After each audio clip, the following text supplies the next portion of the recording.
प्रियंका चोपड़ा का transformation natural था या कॉस्मेटिक इंटरवेंशन का रिजल्ट। अनफॉर्चुनेटली ये सर्जरी बॉच हो गई थी, जिससे उनका नजर ब्रिज कोलैप्स हो गया। उसकी वजह से उन्होंने कभी कंफर्म नहीं किया कि उन्होंने लिप फिलर करवाए, लेकिन फोटो कंपैरिजन और पाउटी एनहांसमेंट क्लियरली दिखता है कि ये नॉन सर्जिकल एनहांसमेंट हो सकता है। स्पेक्यूलेशन ये भी रही है कि उन्होंने ब्रेस्ट ऑगमेंटेशन सर्जरी करवाई थी। वैम्पायर फेशियल, हाइफोथेरेपी या फिर लेजर टोनिंग और माइक्रोनेडलिंग जैसे नॉन सर्जिकल ट्रीटमेंट्स काफ़ी कॉमन होते हैं सेलिब्रिटीज़ के बीच। प्रियंका की स्माइल भी एक नोटिसेबल एस्पेक्ट रही है। पहले के कंपैरिजन में उन्होंने सिर्फ बॉलीवुड ही नहीं बल्कि हॉलीवुड में भी अपना नाम बनाया है। सी इज प्रियंका चोपड़ा। हेलो दोस्तों, मैं हूं डॉक्टर मिथुन, अ बोर्ड सर्टिफाइड प्लास्टिक सर्जन। आज हम बात करने वाले एक ऐसे ग्लोबल सुपरस्टार की जिन्होंने सिर्फ बॉलीवुड ही नहीं बल्कि हॉलीवुड में भी अपना नाम बनाया है। सी इज प्रियंका चोपड़ा। उनकी ब्यूटी जर्नी काफ़ी लेयर और कॉम्प्लेक्स रही है। तो चलिए एक साइंटिफिक और प्रोफेशनल पर्सपेक्टिव से इवेल्यूएट करते हैं कि प्रियंका चोपड़ा का ट्रांसफॉर्मेशन नेचुरल था या कॉस्मेटिक इंटरवेंशन का रिजल्ट।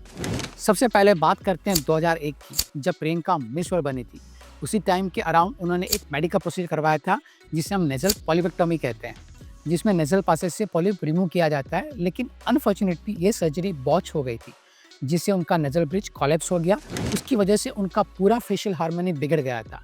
उन्होंने ओपनली एडमिट किया है कि इस बॉच सर्जरी से उन्होंने इमोशनली डिवास्टेट कर दिया। डिप्रेशन का पीरियड उन्होंने फेस किया, कैरियर सेटबैक से आए और उनका कॉन्फिडेंस भी इम्पैक्ट हुआ। 2002 के अराउंड उन्होंने करेक्टिव सर्जरी करवाई, जिसे हम रिविजन सेप्टोराइनोप्लास्टी कहते हैं। इस प्रोसीजर में सर्जन नेजल कार्टिलेज को रिशेप करते हैं, ब्रिज को रिकंस्ट्रक्ट करते हैं और स्किन को रिट्रैप करके स्प्लिंट अप्लाई करते हैं। यह सर्जरी जनरल एनेस्थीसिया के अंदर होती है और हीलिंग टाइम 10 से 15 दिन होता है। रिविजन राइनोप्लास्टी का गोल होता है कि नोज के स्ट्रक्चर और अपीयरेंस को वापस हार्मनी में लेना, जिससे फेस का बैलेंस रिस्टोर हो जाता है। इसके बाद से उनका फेशियल अपीयरेंस ग्रेजुअली चेंज होने लगा। 2002 के बाद से ही उन्होंने लिप्स नोटिसेबल वे में फुलर दिखने लगे, जिसका रीजन हो सकता है उन्होंने फिलर्स करवाए। उन्होंने कभी कंफर्म नहीं किया कि उन्होंने लिप फिलर करवाए, लेकिन फोटो कंपैरिजन और पाउटी एनहांसमेंट क्लियरली दिखता है कि ये नॉन सर्जिकल एनहांसमेंट हो सकता है। 2003 से 2005 के बीच प्रियंका का ऑन स्क्रीन प्रेजेंस ग्रो और साथ ही उनका फेशियल अपीयरेंस और ज़्यादा रिफाइन लगने लगा। 2001 के मिस वर्ल्ड फेस की कंपैरिजन में उनके चिक बोन्स थोड़े लिफ्टेड और जॉलाइन और चीज़ें दिखने लगी। फेशियल बैलेंस बेटर होने लगा था, जिसमें डर्मा फिलर्स का सटल यूज हो सकता है। स्पेशली चिक ऑगमेंटेशन के लिए भी उन्होंने फिलर यूज किया होगा। स्पेक्यूलेशन ये भी रही है कि उन्होंने ब्रेस्ट ऑगमेंटेशन सर्जरी करवाई थी। जब प्रियंका ने बॉलीवुड में अपना इनिशियल डेब्यूट किया, तब कंपैरिजन में उनके ब्रेस्ट साइज में नोटिसेबल डिफरेंस दिखा, स्पेशली रेड कार्पेट अपीयरेंसेस और फोटोशूट में। उन्होंने स्पेक्यूलेशन को डिनाई किया है, लेकिन सटल सिलिकॉन इम्प्लांट सर्जरी या फैट ग्राफ्टिंग टेक्निक का यूज हो सकता है, जिसका गोल नेचुरल एनहांसमेंट होता है। 2010 के बाद उनकी स्किन क्वालिटी में काफ़ी ग्लो और स्मूथनेस आई। ये इम्प्रूवमेंट सिर्फ स्किन केयर से नहीं होती है।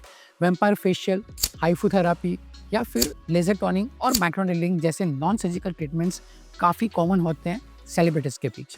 इन सब ट्रीटमेंट से स्किन कोलेजन बूस्ट होता है, फाइन लाइंस रिड्यूस होती है और स्किन टाइट और यूथफुल लगती है। 2019 के बाद प्रियंका चोपड़ा का फेशियल प्रोफाइल और रिफाइन हो गया। उनकी जॉलाइन और स्लिम और वी शेप लगने लगी, जो बोटॉक्स और मसेटर रिडक्शन टेक्निक का रिजल्ट हो सकता है। जॉलाइन स्कल्पचिंग के लिए बोtulinum टॉक्सिन को मसेटर मसल में इंजेक्ट किया जाता है, जिससे मसल श्रिंक करते हैं और फेस स्लिमर लगता है। चिक्स भी काफ़ी लिफ्टेड और टाइट लगने लगते हैं। हो सकता है थ्रेड लिफ्ट या फिलर बेस्ड काउंटरिंग का यूज हुआ हो। 2022 के आसपास उनका नेजल ब्रिज फिर से एलिवेटेड और स्ट्रेट दिखने लगा, जिसका मतलब हो सकता है कि उन्होंने एक और रिविजन राइनोप्लास्टी सर्जरी करवाई हो। नोज का डोर्सल ऑगमेंटेशन किया गया हो, जिससे नेजल प्रोफाइल और परमानेंट और सिमेट्रिकल लगे। प्रियंका की स्माइल भी एक नोटिसेबल एस्पेक्ट रही है। पहले के कंपैरिजन में उनकी स्माइल काफ़ी यूनिफॉर्म और ब्राइट हो गई है, जिसका रीजन हो सकता है कॉस्मेटिक डेंटल विनियर्स या टीथ वाइटनिंग ट्रीटमेंट। उनकी एज के हिसाब से उनका facial skin remarkably tight, glowing और सैग फ्री है। ये इंडिकेटर्स होता है regular botox treatment, laser resurfacing, radio frequency skin tightening और हाइपोथेरेपी। इन नॉन सर्जिकल ऑप्शंस का कॉम्बिनेशन यूज करके फेशियल एजिंग को डिले किया जा सकता है। और जब हम इन सब ट्रांसफॉर्मेशन को एक टाइमलाइन में देखते हैं, तो ये क्लियर होता है कि प्रियंका चोपड़ा ने अपने अपीयरेंस को एनहांस करने के लिए both surgical and non surgical option का यूज किया है। हर इंटरवेंशन केयरफुली प्लान और प्रोपोर्शनेट लगता है, ना तो ओवरलोड है ना ही अननेचर। यही उनका ग्लोबल अपील का एक बड़ा रीजन भी है, because she is manage to retain her individuality by enhancing her features smartly.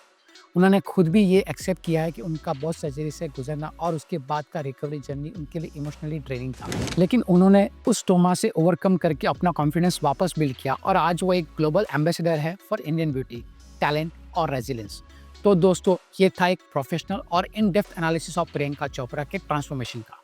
आपको क्या लगता है, ये चेंज नेचर एवोल्यूशन का पार्ट है या कॉस्मेटिक इंटरवेंशन का रिजल्ट? कमेंट करके जरूर बताएं। मैं हूं डॉक्टर मिथुन पंचाल, मिलते हैं अगले सेलिब्रिटी ब्रेकडाउन में। तब तक स्टे कॉन्फिडेंट, स्टे क्यूरियस।